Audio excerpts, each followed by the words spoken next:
Bonjour à tous, j'espère que vous allez bien. Ici Nicolas Mégel et on se retrouve pour une nouvelle interview pour vous créer un futur sur mesure. Et je suis avec un expert aujourd'hui en tout ce qui est Facebook, c'est Franck Roca. Hello à tout le monde, hello à toi et merci Nicolas de m'inviter sur ta chaîne. Écoute, merci à toi Franck. Tu fais partie des références francophones en termes de Facebook et de stratégie Facebook. Et en fait, pourquoi je voulais t'interviewer, c'est justement pour que tu partages un peu ta vision par rapport à Facebook et les outils qu'on a en fait aujourd'hui à disposition. Et je pense qu'on ne prend pas assez conscience du potentiel énorme de cette plateforme. Et c'est pour ça que je voulais vraiment t'interviewer aujourd'hui. Ouais, tout à fait. Là, justement, on est sur un séminaire et du coup, j'ai fait une intervention là-dessus. En fait, déjà, pour faire un mini historique, c'est que c'est marrant parce que ta chaîne, donc c'est le futur, c'est en fait la vision. Ouais. Et donc en décembre 2009, j'ai eu cette vision en fait que la publicité sur Facebook allait me permettre d'être là en face de toi aujourd'hui parce que j'étais à l'époque coach sportif, etc. Et donc je l'ai vu passer, j'avais un peu testé de l'AdWords, etc. Mais c'était pas cool. Et du coup là j'ai dit allez Facebook j'y vais. Et petit à petit je m'y suis mis donc pour l'instant pour mes propres business à la base. Et au fur et à mesure en fait je me suis dit c'est vraiment monstrueux, magique. Et du coup, je me dis, allez, j'y vais. Donc, j'ai tout mis, je fais comme on appelle all-in à l'intérieur de Facebook. C'est pour ça que aujourd'hui, donc, j'en suis là avec plusieurs années d'expérience. Et j'avais donc cette vision que Facebook allait devenir la plateforme publicitaire numéro 1 au monde en termes de qualité, de quantité, de rentabilité. Et donc, du coup, là, on est vraiment dans ton sujet, je pense. Ouais, alors, oui, cette vision, alors bien sûr, celui qui a une vision encore plus grande, c'est Marc, en 2004, Mark Zuckerberg. Et juste pour recaler un petit peu, parce qu'il y a des personnes encore qui pourraient se dire que Facebook, voilà, c'est très marketing, c'est très business, etc. Vraiment, il faut juste se dire que Marc, à la base, en fait, il voulait vraiment pas la rentabiliser dans le sens propre que tous les médias te mettent en avant. Lui, c'est vraiment de créer une communauté mondiale internationale. Ouais. Et d'ailleurs, pour la petite histoire, vraiment une minute là-dessus, une parenthèse, c'est 2008-2009, en fait, ils étaient en sorte de rendez-vous avec tous les numéro 2 au numéro 20, entre guillemets, de Facebook.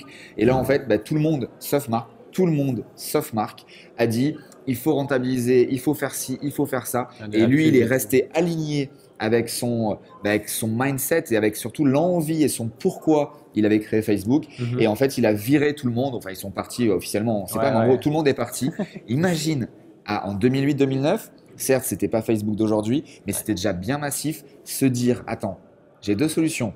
Soit en gros, je laisse mon bébé à des personnes et ça va plus être mon bébé. Soit, je les pose, comme on dit, et du coup, je vire tout le monde et c'est ce qui s'est passé. Et c'est là, par exemple, qu'il a pris Sheryl Sandberg, la numéro 2, etc. Donc, voilà, c'est un côté aussi mindset de vision que lui également, il avait eu parce que peut-être que Facebook n'existerait plus si justement, il n'avait vraiment pas eu cette chose aligné interne, en fait avec lui et ses valeurs interne et que du coup voilà aujourd'hui en 2017 voilà il y a les drones qui ont donné internet gratuitement à toute l'Afrique. Enfin bref, c'est vraiment magique et voilà je me devais de faire cette introduction pour ceux qui ne connaissaient pas parce que pour moi voilà c'est vraiment au-delà de faire du marketing sur Facebook. Voilà, je vis également la chose et tu vois les éléments que je te donne ici, c'est je te parle pas de business, je te parle aussi de quand tu veux maîtriser quelque chose, il faut maîtriser l'écosystème complet. Ouais, c'est clair. L'histoire, un petit peu, les bases, d'où ça vient. C'est ça. C'est ce qu'on voyait aussi avec d'autres sujets pendant le séminaire. Tout à fait. Toi, je sais que Facebook, tu as beaucoup étudié en fait cette plateforme-là. C'est pour ça qu'aujourd'hui, tu es vraiment reconnu un expert francophone là-dedans. Et du coup, est-ce que tu pourrais nous partager en fait un peu ta vision à toi et je pense que voilà, tu te formes aussi aux États-Unis auprès de Mark Zuckerberg et les équipes Facebook. D'ailleurs, je reviens là du Texas. J'étais à un mastermind justement avec beaucoup de marketeurs.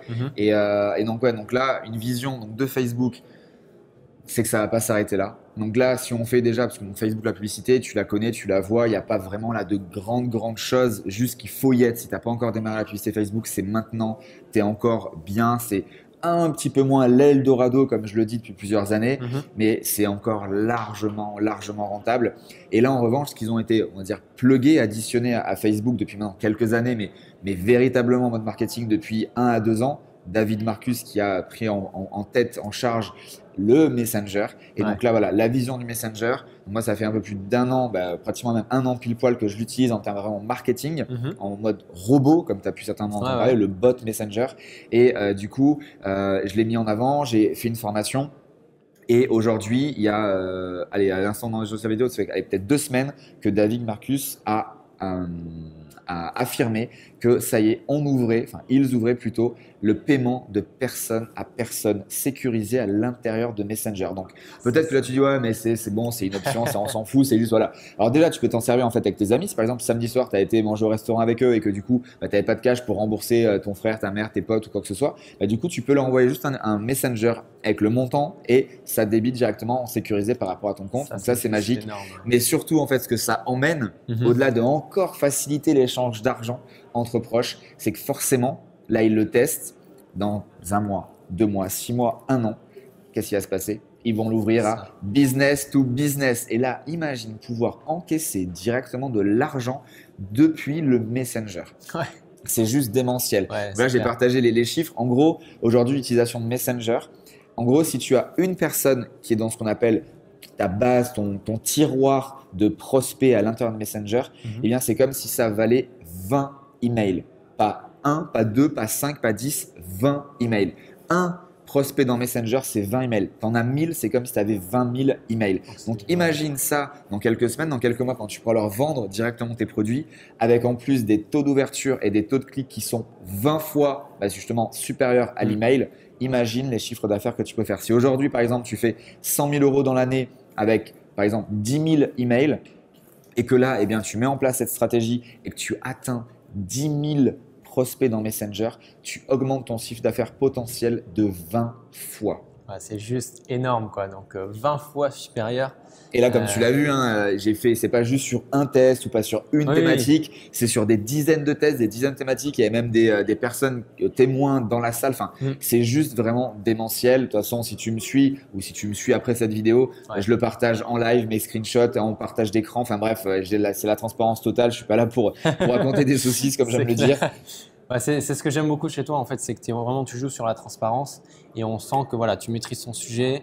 Tu n'es pas là pour mentir aux gens, leur vendre un peu du n'importe quoi juste pour faire rêver. C'est du concret et du coup, voilà, c'est ça que j'aime bien dans ta personnalité. Mais en fait, c'est ça, c'est mon énergie. Et en fait, moi, de toute façon, je ne peux pas mentir, je ne sais pas faire. J'ai besoin. De toute façon, ça se voit, ça sent. Peut-être que tu le remarques. Alors, j'ai peut-être un peu moins d'énergie là, désolé, c'est la fin du week-end. Fin de journée. Mais enfin, si tu suis un de mes lives, tu verras. En fait, ça se verrait parce que je suis tellement énergique, j'aime tellement ce que je fais que de toute façon, si à un moment donné, je suis en train de te raconter des saucisses, tu le verras que là, oui, je t'embobine et donc du coup, tu pars, tu m'annules, tu me bannis, tu fais ce que tu veux. Là, je te donne la possibilité de le faire parce que c'est pas moi. J'ai besoin, moi, faut que ça tape, faut que ça envoie, faut passer à l'action, faut arrêter de procrastiner. Enfin, c'est vraiment ça.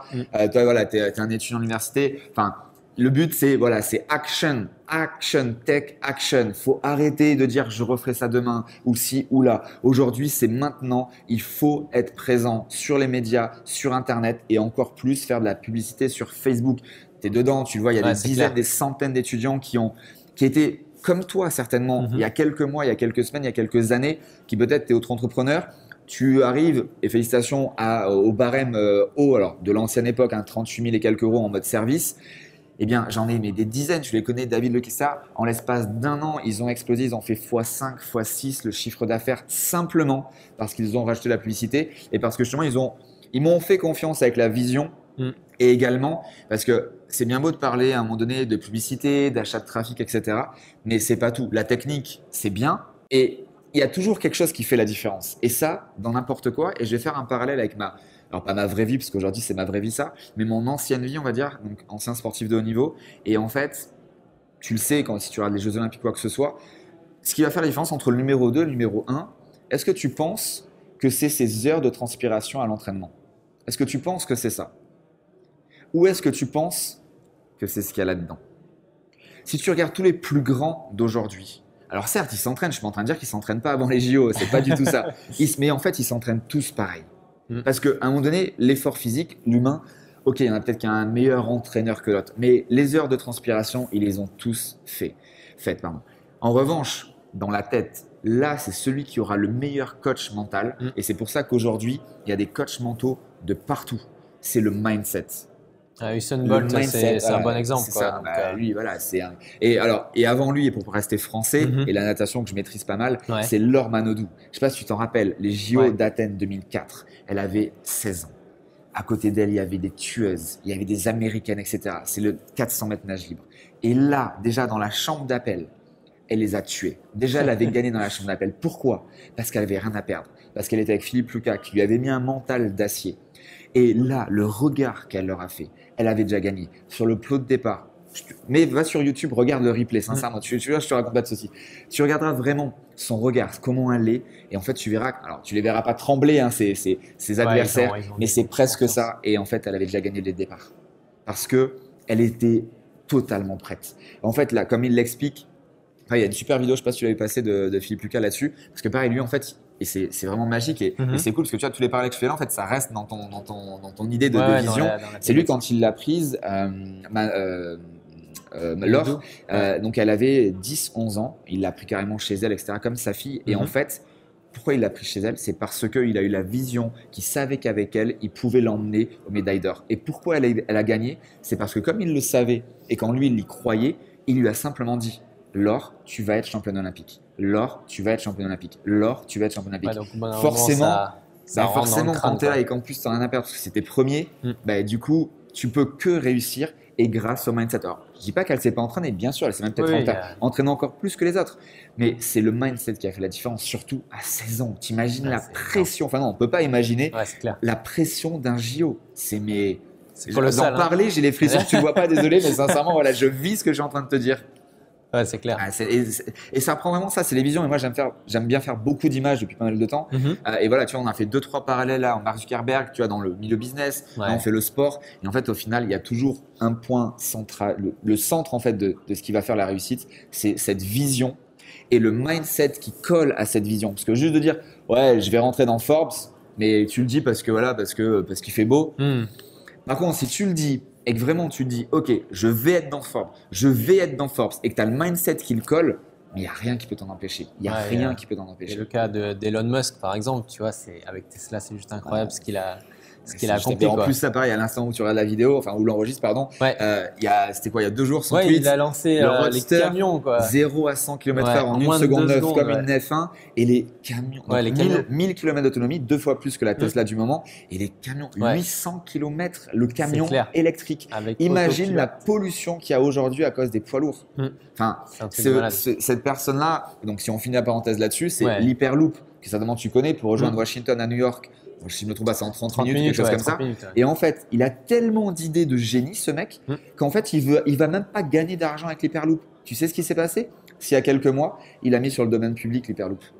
Non, mais pour te dire, en fait, la vision qu'il a, ce mec, parce que pareil, en fait, à ce niveau-là et à ce niveau de vision qu'ils ont, en fait, ils veulent juste aider le monde. Et j'espère que cette vidéo aussi, elle t'aidera à peut-être regarder différemment si jamais, malgré tout, tu fais l'erreur de regarder la télévision et les journaux télévisés. Mais voilà, si c'est le cas, du coup, j'espère que ça va t'ouvrir un petit peu l'esprit sur ça. C'est que, en fait, il faut les regarder comme ils sont vraiment et pas comme les médias veulent que tu les vois. C'est ça. De loin, quoi. Vraiment prendre du recul. Et même si je peux te donner un conseil, c'est fais la diète médiatique. C'est-à-dire la diète médiatique, je t'ai un conseil, nous on le fait dans Business Revolution, on le fait dans toutes les formations, je le conseille à chaque fois, c'est juste teste-le. Même si tu me fais pas confiance, même si tu penses que je suis un arnaqueur, un escroc, ce que tu veux, juste fais-moi confiance. Sur 1 mois, tu ne regardes plus les actualités. Tu peux aller chercher toi l'information que tu veux, il n'y a aucun problème sur Google, etc. En revanche, n'allume plus le journal de 20h ou le 13h ou ce que tu veux. BFM, c'est la page, j'en parle. BFM, c'est la page, j'en parle. Mais juste fais le test sur 1 mois. Je te garantis, si par exemple tous les lundis matin, tu te lèves et que tu en as marre d'aller bosser, si tous les soirs, justement à 21h, tu ne le sais pas pour l'instant, mais que tu t'engueules avec ta femme ou avec tes enfants ou que tu n'es pas bien ou que tu n'arrives pas à dormir, eh bien tu vas voir qu'en fait tout ça, alors je dis tout ça à 80%, c'est dû au système qui te donne ce qu'ils ont envie que tu entendes au lieu de te donner ce que tu veux savoir. Et ça, c'est énorme. Au-delà du fait que voilà, peut-être la chaîne ne te connaît pas encore. Moi, personnellement, j'ai fait la diète médiatique. J'ai carrément vendu ma télé. Comme ça, j'étais sûr de ne plus l'allumer. Donc, j'étais un peu loin dans le délire. Mais au moins, voilà, je ne regarde plus les médias, plus la radio, plus ces trucs-là. Ça me polluait l'esprit, surtout BFM. C'était le pire. Et voilà, de toute façon, si vous avez une info importante, s'il se passe un attentat ou quoi, au travail, Facebook, vous allez de toute façon avoir l'information dans tous les cas. Donc, rassurez-vous, mais au moins vous ne serez pas pollué au niveau de votre mindset, de votre état d'esprit par tous les médias en fait, qui veulent vous véhiculer comme message négatif toute la journée. C'est fou parce que des fois, je prends le tram pour me déplacer et je regarde les gens, en fait, les journaux. et juste je regarde les titres et il y a 0 fois un titre positif. C'est toujours le drame de machin, 36 tués, blablabla. Parce que leur but, c'est de quoi? C'est de buzzer pour vendre leur merde. Ouais. Désolé, hein, mais c'est ça. Désolé s'il y a un journaliste. T'es peut-être un bon journaliste sportif, etc. Il en reste encore. Mais voilà, il en reste, hein, bien sûr, heureusement. Et d'ailleurs, là, tiens, un conseil comme ça, pareil, une autre parenthèse. Donc, je reviens des États-Unis et sur l'allée à Paris, j'ai acheté le premier magazine Forbes France. Ah ouais. C'est 2 super entrepreneurs. Ça fait 3 ans qu'ils essayaient d'avoir la licence Forbes, donc américain. Et donc ils l'ont eu, donc ils ont sorti. C'est encore disponible si tu veux. Sincèrement, alors j'ai lu très peu de livres dans ma vie. C'est plus des bribes de livres, etc. Même si j'en ai beaucoup, j'ai une belle bibliothèque. Mais surtout un magazine, je ne l'ai jamais lu en entier. Là, tout l'avion. Donc jusqu'au Texas, je l'ai lu de A à Z, le moindre encart, etc. Wow. Il est super bien fait. Si t'aimes l'entrepreneur, si t'aimes en plus un peu le côté français, ils interviewent la Xavier Niel avec Station F. Ils parlent également, alors je sais pas si tu connais, mais les 30 under 30, donc c'est les 30 meilleurs jeunes en dessous de 30 ans. Mais Europe, d'habitude on était toujours en mode monde et donc il n'y avait jamais de français. Donc là c'est pratiquement que des français. Il y a aussi une copine à moi qui s'appelle Mathilde Collin qui a créé une application d'emailing, on va dire de service client, etc. dont je suis depuis ses débuts, qui était française et qui s'est exportée à Californie. Aujourd'hui, elle a 50 employés, elle a les plus grandes sociétés qui utilisent son application. Et donc, il parle de tout ça. Après, tu as aussi pas mal de choses, un peu lifestyle, avec du super bon whisky, avec des belles voitures, avec des belles montres, etc. Enfin bref, sincèrement, il y a vraiment tout qui est intéressant. Il est bien écrit, c'est trimestriel. Il y en a 4 dans l'année, donc c'est ça, trimestriel. Et franchement, voilà, un petit conseil, Forbes, tu vois, ça fait aussi des visions, parce que justement, tu vois, il y a 3 ans, imagine, ils ont galéré 3 ans pour que Forbes leur donne la licence, on va dire. Et en plus, c'est bien tombé parce que là, alors je sais plus si c'était en octobre, novembre, décembre, en tout cas, à la sortie de leur bouquin, du premier magazine, c'est les 100 ans de Forbes. Ah ouais. En fait, c'était sorti en 1917. Ah, donc c'est calé, et du coup, ça a été nickel. calé au final nickel chrome. Et d'ailleurs, la couverture, c'est 100 avec le drapeau américain et 100 un peu en 3D avec le drapeau français. Français, ouais. Ah, c'est une belle image, ça. C'est ça. Mais souvent, en fait, on dit, oui, en France, c'est un peu mort, l'entrepreneuriat, tout ça. En fait, on a tellement de talent que même les States nous envient, en fait. Ah, mais bien sûr. Hein. Et Xavier Niel, c'est un des premiers à avoir fait la startup incubateur. Alors, il y a que les États-Unis nous envient. Peut-être que je n'irai pas jusque-là, mais en tout cas, que nous, il ne faut pas qu'on envie les États-Unis. Ouais. Pour un exemple très concret, donc là, je suis parti de la War Room, donc c'est un mastermind américain, etc. Il y a des très grandes pointures, des gens qui sont dans Inc 500. Dans Inc 500, c'est on va dire le CAC 40 américain, mais encore plus grand. Et en fait, ces gens-là qui sont déjà assez massifs, avec des grosses listes d'emails ou carrément même des très gros partenaires, je pense que en gros, sur un lancement orchestré, donc un lancement orchestré, en gros, c'est tu vas plébisciter ton produit pendant une période assez courte, en général c'est 2 semaines, et tu vas mandater en fait pas mal de partenaires, d'amis à toi, qui vont en fait envoyer des emails au même moment pour que toi en fait ça te fasse un sorte d'encas publicitaire, comme si tu passais au journal de 20 heures, où justement une publicité a vraiment une très grosse audience, sauf que là tu es sur internet. Et donc aux États-Unis, peut-être que là sur des grands lancements des personnes dont je suis en train de te parler, ils peuvent envoyer peut-être 5 millions ou 10 millions d'emails, c'est vraiment très massif. Et au final, ils vont faire des lancements à 2-3 millions de dollars. Alors certes, c'est énorme pour une semaine de vente, c'est 2 semaines de lancement, mais une semaine d'ouverture de vente. Et en fait, au final, nous, tu vois, par exemple, Business Revolution, cette année, pareil, on a fait 3 millions d'euros sur un lancement. On reste en francs, donc 3 millions d'euros, ça fait 3 millions et demi, 4 millions de dollars. Donc au final, on n'a pas grand-chose à leur envier. C'est plus difficile pour nous parce qu'on est quand même moins...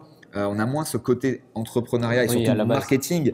Tu vas aux États-Unis, tu montes dans le taxi, c'est buy it right now, you're gonna die. Tu vois, c'est un truc de fou. Donc, depuis le biberon, en fait, ils sont comme ça, mais c'est quand même beaucoup plus léger. Ils sortent les Français sortent la carte bleue quand même moins facilement que les Américains. Et du coup, on arrive quand même à accrocher des chiffres qu'on fait avec beaucoup moins de monde, beaucoup moins de prospects. Donc, du coup, on commence quand même à titiller leur intérêt. Maintenant, d'ailleurs, on parlait avec donc Ryan Dice, c'est un des meilleurs marketeurs, et donc j'ai eu la chance de discuter un peu avec lui en one-to-one le soir, et en fait, il me disait voilà, merci, c'est super chouette, voilà, on sait que c'est pour vous des super longs vols, parce que là, 90% de ceux qui sont là-bas, ils sont aux États-Unis, donc c'est très court. Et nous, voilà, on a quand même à chaque fois, c'est 2 jours de voyage, machin, tout ça. Et donc voilà, parce qu'ils savent aussi que si on est là-bas, c'est déjà qu'on a les capacités d'y être, parce que tu rentres pas comme ça, on dit hey, salut, c'est moi, je veux rentrer. Même si tu as l'argent, il faut montrer patte blanche et de réussir dans le business. Et en fait, voilà, ils commencent vraiment. On voit vraiment qu'ils changent également leur regard parce qu'ils disent attends, ils ont potentiellement 10 fois moins de personnes, parce que je sais pas si tu le savais, mais dans le monde, c'est plus d'1 milliard de personnes qui parlent la langue anglaise. Le francophone, enfin le français, c'est 100-120 millions de personnes. Donc en gros, on a à peu près 10 fois moins de potentiel, et en fait, on arrive à faire des choses quand même qui sont à peu près équivalentes sur certains qui disent on est là. Ok, c'est énorme. Donc voilà, la vision, si on peut finir sur une note comme ça, par rapport justement, là, si je te fais un petit tips d'où je reviens, à l'instant où on enregistre la vidéo en tout cas, il y a quelques jours justement avec ces marketeurs-là. Et en fait, l'idée qui vraiment là va être en plus très intéressante pour toi, c'est parce que c'est quelque chose, là, ce que je vais te partager dans un instant, qui va être pérenne. C'est-à-dire que là, c'est pas juste, par exemple, si tu donnes une option de Facebook, que peut-être demain il l'annule ou qu'il l'optimise, donc tu vas plus rien comprendre.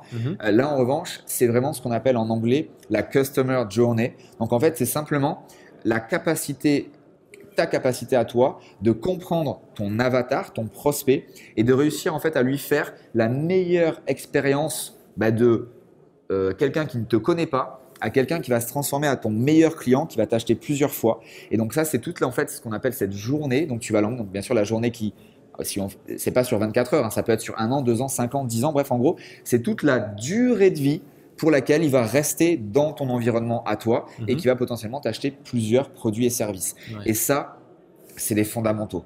Il faut que quand tu te lances dans un business, que tu fasses ce que j'appelle moi la recherche de ton avatar client et que du coup, à partir de là, tu lui fasses la meilleure expérience utilisateur client qu'il puisse avoir. Son meilleur parcours en fait. Et voilà, c'est vraiment, et que tu lui donnes de l'information, de la valeur ajoutée. Ne fais pas de rétention. Regarde là, tu vois, c'est sur la chaîne de Nico, etc. Je fais pas de rétention, je te donne, je ne suis pas en train de réfléchir, attends, je lui donne pas ça parce que sinon machin. Non. C'est sans rétention, donne de la valeur. Parce que de toute façon, je terminerai là-dessus. En gros là, donc tu as X personnes qui vont regarder cette vidéo, on va faire un pourcentage. En gros, tu en as 90% qui vont s'en foutre, tu en as 8% qui vont écouter. Voilà, très bien. Et tu en as 2% qui vont écouter, noter, passer à l'action. Donc, ce qui se passe, c'est que 90%, ça te fait de la visibilité. 8%, ces personnes-là se disent « Ah, il m'a apporté quand même de la valeur. Et les 2%, oui, c'est potentiellement peut-être ces 2%-là que peut-être, parce que tu leur as donné de la valeur, qui vont peut-être pas t'acheter ton produit, ton service demain. En revanche, les 98 autres, c'est justement peut-être des clients potentiels parce que ils disent ok, voilà, il m'a donné, sauf que moi, j'ai pas envie de le faire, j'ai pas le mindset, je procrastine et donc du coup, là, sa formation qui me dit en fait comment faire, c'est bon, j'achète. Et en fait, c'est comme ça qu'ils veulent voir. Et les chiffres que je te donne là, c'est pas parce qu'il fait beau. C'est des vrais chiffres d'études, alors pas scientifiques, mais en tout cas des études marketing qui disent que ça fonctionne comme ça. Écoute, en tout cas, merci beaucoup parce que tu as partagé énormément de conseils. Donc, si vous avez aimé cette vidéo, mettez un petit pouce bleu. Un gros pouce bleu, voilà, pas un petit, un gros. Un gros pouce bleu. Partagez la vidéo peut-être si ça peut aider vos amis, quelqu'un qui se lance dans le business ou quoi par rapport au sujet qu'on a abordé. Et en tout cas, vous pouvez mettre des commentaires du coup sur cette vidéo. Et puis, je les transmettrai à Franck à la limite s'il y a des trucs très, très précis. Et puis, merci encore à toi. Merci à toi. Merci à toi. Et pour finir là-dessus, comme il l'a dit, il faut cliquer, il faut partager. Ça part de là. Tu sais, en fait, tu ne pourras jamais recevoir si tu ne donnes pas. J'oublie toujours la citation d'une personne très célèbre, mais en gros, c'est ça. Il faut donner pour recevoir. Moi, depuis que je suis petit, mon père il me dit plante la graine et tu recevras plus tard. C'est ce que j'ai toujours fait. Tu sèmes pour récolter. Donc là, voilà, tu vois, on t'a partagé quelque chose sur la chaîne. Nico, il fait de l'effort. Il a en plus un super matos. Ça coûte de l'argent. Et pour justement délivrer une super qualité sonore et image. Donc du coup, voilà, toi, c'est juste un clic sur le gros pouce bleu. C'est un partage, c'est un commentaire. Ça fait toujours plaisir de lire des commentaires sympas, etc. Et en plus, toi, ça peut t'aider parce qu'il va te répondre. Et donc du coup, ça fait, c'est du donnant-donnant. C'est du gagnant-gagnant, comme je viens de dire, du win-win. Voilà, tout à fait. Et si tu veux plus d'informations, il me passera, ou alors tu peux aussi me suivre sur ma page Facebook, Franck Roca, peu importe, de toute façon tu me trouveras. Si tu as envie, tu trouveras toutes les solutions. Et c'est ça qui est magique. C'est ça. C'est parfait. Merci encore une fois et puis merci à vous d'avoir regardé cette vidéo. Et on se retrouve très prochainement pour une nouvelle interview pour créer son futur. Bye bye. Merci.